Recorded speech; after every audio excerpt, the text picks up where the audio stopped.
Ever seen a truck that practically drives itself like a puppet? Or a post-war van with extra eyes on the floor so the driver can see the curb?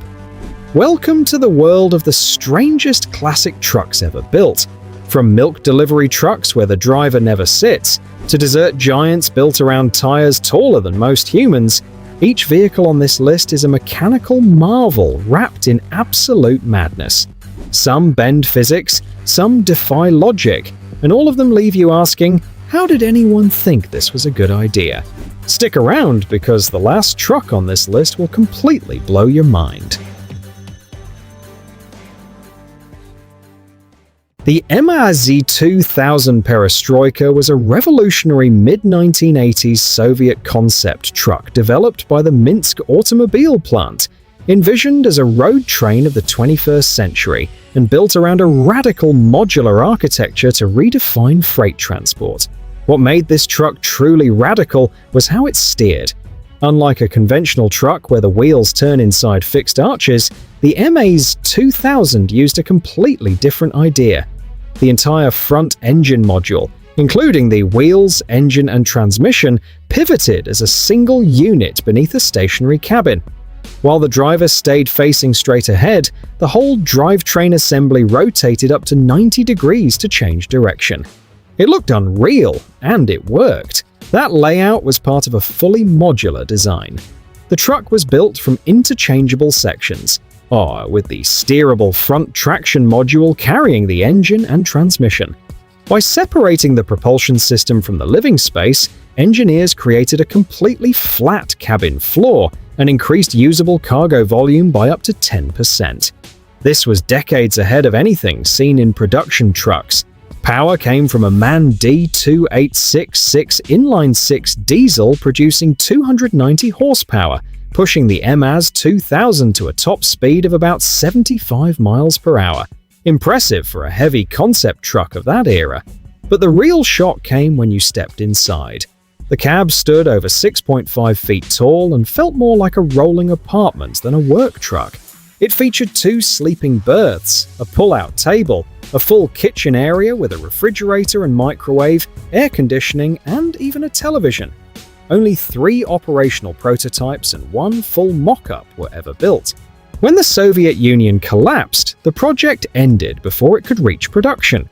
Today, the last surviving MAZ-2000 sits at the MAZ headquarters in Minsk, a preserved reminder of how far ahead engineers were willing to think.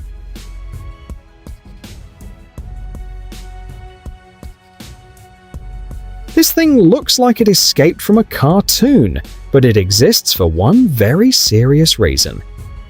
Mail. The Volkswagen Type 147 Fridolin earns its place among the strangest classic trucks because it is a mechanical mashup that technically should not exist. It was built like a Frankenstein's monster on wheels, created to satisfy a very demanding post office with extremely specific needs. At first glance, the Fridolin looks absurd. It is short, narrow, and unusually tall, with proportions that feel completely wrong. The boxy shape was not about style, it was pure function. The German Postal Service required exactly 2 cubic meters of cargo space, and the result looked like a squashed bread box rolling down the street. Officially known as the Volkswagen Type 147 Kleinlieferwagen, the Fridolin was produced from 1964 to 1974. Just to keep costs down, Volkswagen built it almost entirely from existing parts pulled from 4 different models. It used Beetle mechanicals, Type 2 suspension elements, Type 3 components, and custom bodywork. The project began in 1962 when the German Federal Post Office requested a vehicle that was larger than a Beetle but smaller than a transporter. They demanded a payload of roughly 880 pounds, 2 cubic meters of storage, and sliding side doors for easy access in tight city streets. Sliding doors were still rare on vans at the time, but the Fridolin featured massive ones on both sides. When opened, it looked like half the vehicle had vanished, allowing postal workers to jump out without blocking traffic or hitting parked cars. Power came from a modest 1.2-liter air-cooled flat-4 engine producing just 34 horsepower. It was slow, are loud and entirely focused on getting the job done rather than impressing anyone. Production was handled by Westfalia Werke under contract for Volkswagen, and total output reached approximately 6,139 units. Most of them never survived.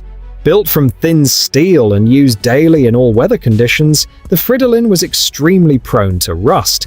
Salt, rain, and non-stop use destroyed the majority of them. Most were literally worked to death and scrapped. Today, it is estimated that fewer than 200 remain worldwide.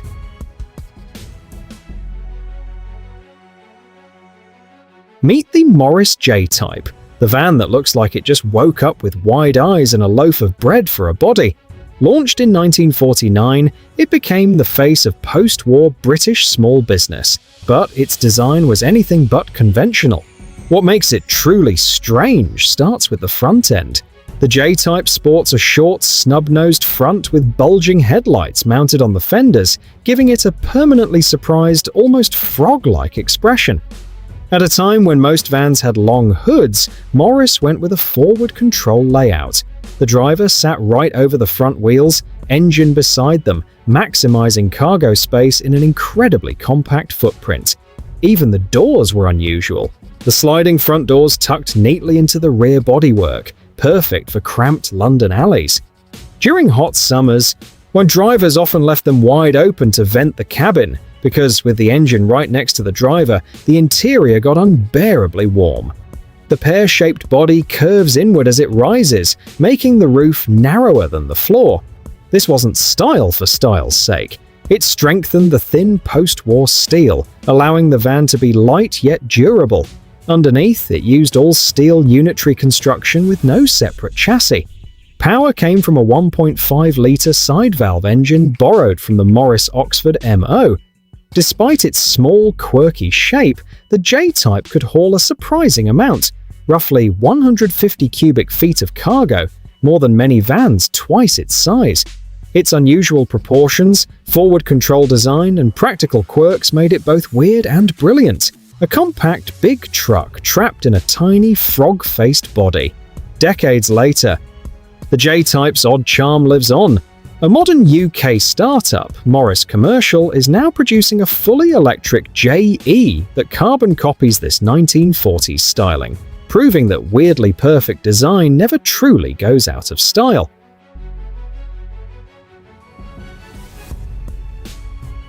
Next up, this one's actually my favorite. Tempo Wiking.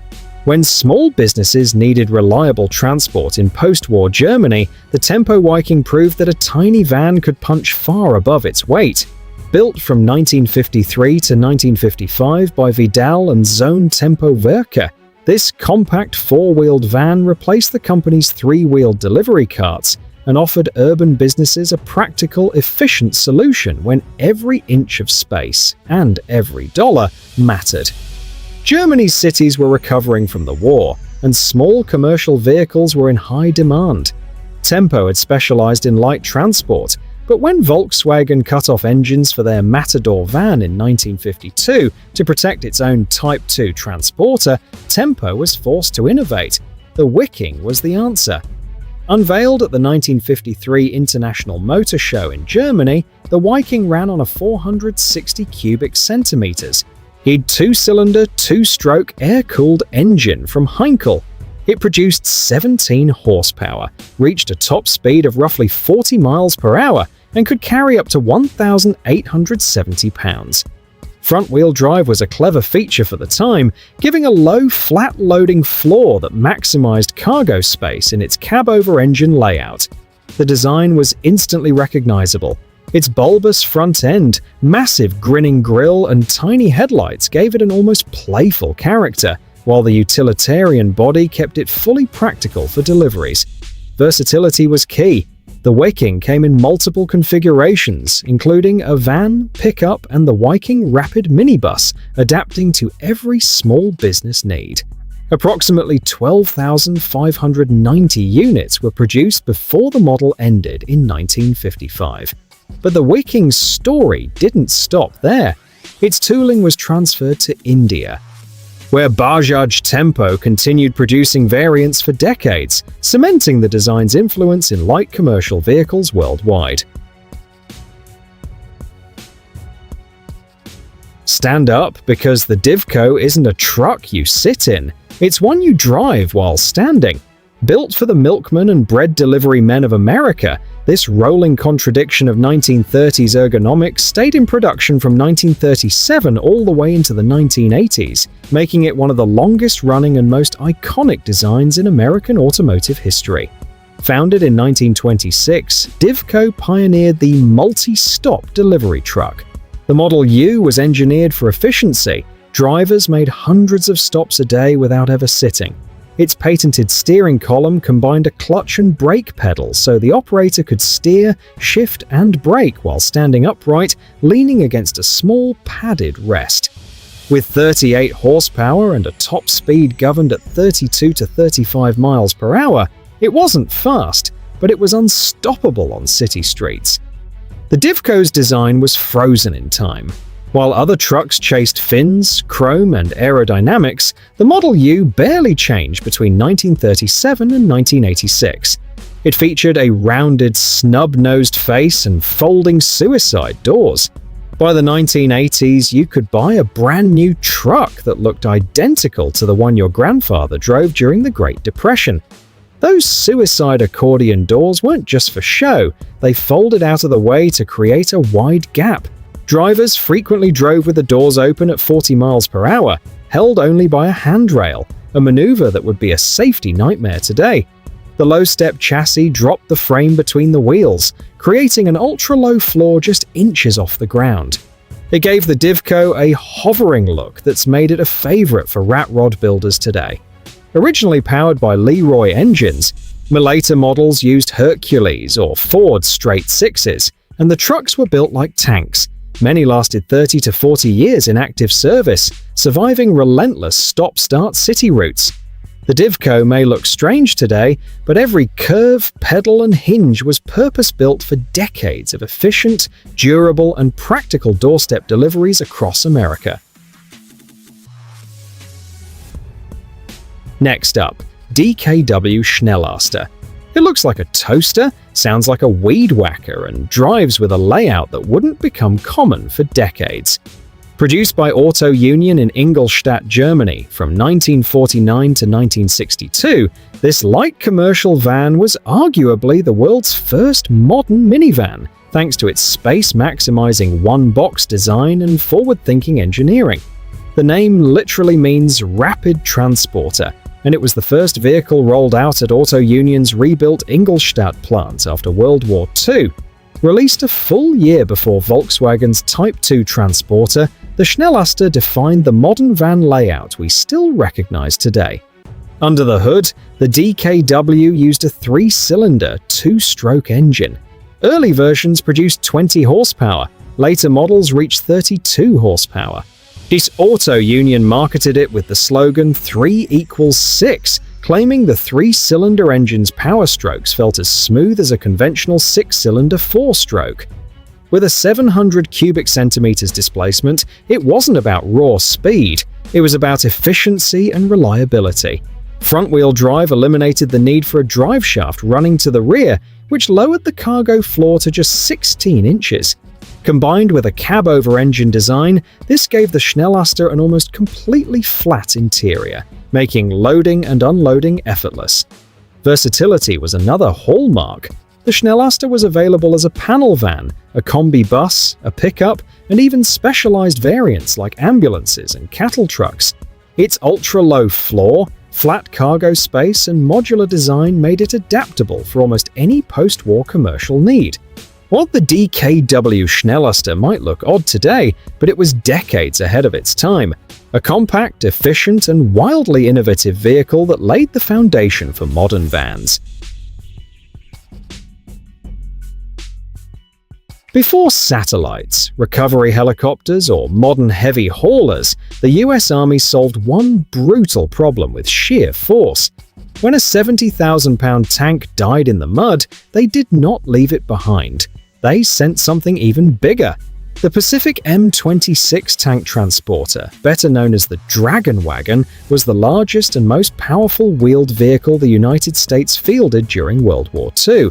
It was not a conventional truck. It was a purpose-built battlefield recovery machine designed to pull disabled tanks straight out of combat and haul them away on a massive trailer as part of the complete M25 tank transporter system. The need for something this extreme became clear by 1942. Tanks were getting heavier, combat was moving faster, and existing transporters simply could not keep up. The original concept came from the Nucky Truck Company, but the design was refined and mass-produced by the Pacific Car and Foundry Company, a firm better known at the time for railroad equipment than frontline military vehicles. Production began in April 1943, and by the summer of 1944, the M26 was operating across Europe. It quickly proved indispensable, capable of recovering and transporting every Allied tank in service, including the M4 Sherman, often under fire and in terrain where failure was not an option. Power came from a Hall-Scott 440 gasoline engine, a 1,090 cubic inch inline-six with a displacement of 17.9 liters, producing 240 horsepower. That output was fed through a 4-speed main transmission paired with a 3-range transfer case, driving a full 6x6 system. With the rear tandem axles were chain-driven and engineered entirely for torque, not speed. Top speed was limited to 28 miles per hour, and fuel economy hovered around 0.6 miles per gallon. Efficiency did not matter, recovery did. Unlike most logistics trucks of the era, early M26 units were armored. The cab was protected by steel plating up to 19 millimeters thick to shield its 7-man crew during frontline operations. A roof-mounted ring for a .50 caliber machine gun provided defensive firepower, a reminder that recovering tanks under combat conditions was a mission dangerous enough to demand protection. This truck looks like it was designed by a safety engineer who had already read the accident reports. The Morris FG was never meant to look tough, fast, or impressive. Built from 1958 through 1980, this British light truck was engineered for one thing only: surviving crowded city streets.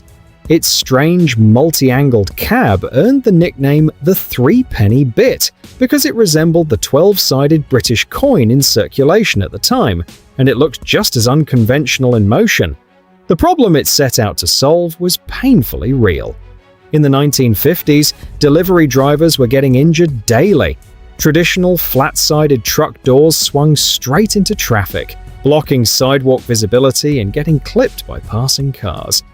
On narrow London streets, stepping out of a truck was genuinely dangerous. More than that single design choice dictated everything else. The Morris FG used a forward control layout, placing the cab directly over the front wheels to maximize cargo length. Payload ratings ranged from 1.5 to 5 tons depending on configuration. Power came from a 2.2-liter gasoline engine producing around 80 horsepower, paired with a 4-speed manual transmission. Visibility is where the FG became truly strange.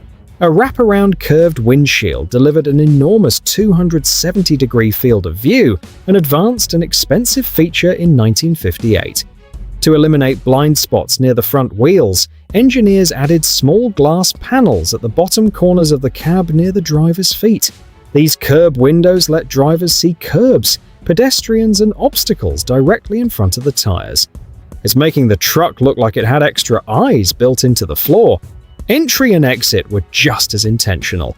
A low step-in height reduced fatigue on routes that could exceed 100 stops per day, and the rearward opening angled doors naturally guided drivers away from traffic instead of into it. Visually, the Morris FG was impossible to ignore. Its 12-sided, folded cab geometry made it look like origami on wheels. Compact, tall, and unapologetically engineered rather than styled. So well that the design remained in production for over 2 decades, and later continued under British Leyland branding. The Morris FG did not become iconic because it was beautiful. It became iconic because it solved real-world problems better than anything else on the road. Next up is the Mack AC. Introduced in 1916, the Mack AC became one of the most important heavy trucks ever built because it was engineered in an era of experimentation to do one thing only: keep supplies moving when everything else failed. That test came fast. Just before the United States entered World War I, the British military adopted the AC for frontline logistics. On the Western Front, it hauled troops, ammunition, and artillery across mud, shell craters, and shattered roads that crippled lesser vehicles. British soldiers began calling it the Bulldog, a nickname inspired by its blunt nose, relentless strength, and stubborn reliability. The name stuck. In 1922, Mack Trucks officially adopted the Bulldog as its corporate symbol, turning battlefield slang into one of the most recognizable identities in trucking history. Most mechanically, the AC was brutally simple. Power came from a 4-cylinder engine producing roughly 74 horsepower, paired with a 3-speed selective transmission and a clutch brake. Drive was sent to the rear wheels through an exposed chain drive system. It looked primitive even by early 20th century standards, but it was exceptionally durable and easy to repair in the field. Top speed ranged from about 15 to 26 miles per hour, depending on load and gearing. Its strangest feature was its face. Instead of a front-mounted radiator, the cooling system sat behind the engine near the dashboard, protecting it from damage on rough terrain and in combat. That layout forced the hood into a flat, squared-off shape with a small circular grille, which creating the famous coal scuttle profile that defined the Bulldog look. Driver comfort barely existed. Early trucks used all-steel cabs with no doors, often topped with nothing more than a canvas roof. Solid rubber tires made the ride punishing, turning long hauls into endurance tests. Pneumatic tires arrived later, but refinement was never the point. One detail feels surprisingly modern. While most trucks of the era used near-vertical steering columns, the Mack AC mounted its wheel at a 45-degree angle, a small ergonomic improvement that showed early consideration for the driver. The ultimate proof of the design was its longevity. Production lasted 22 years, ending in 1938, with more than 40,000 units built. Many remained in service into the 1950s and 1960s, long after newer trucks had worn out. The Berliet T100, known as the Desert Giant, was a colossal one-off heavy-duty truck built in the 1950s for French oil exploration in the Sahara, and when it debuted at the 1957 Paris Motor Show, it became the largest truck in the world, made strange by its sheer, impractical scale and unconventional engineering. Developed in just 9 months, the T100 was so enormous it could not fit inside the exhibition hall. Berliet was forced to build a separate outdoor pavilion just to display it, and nothing else at the show came remotely close in size.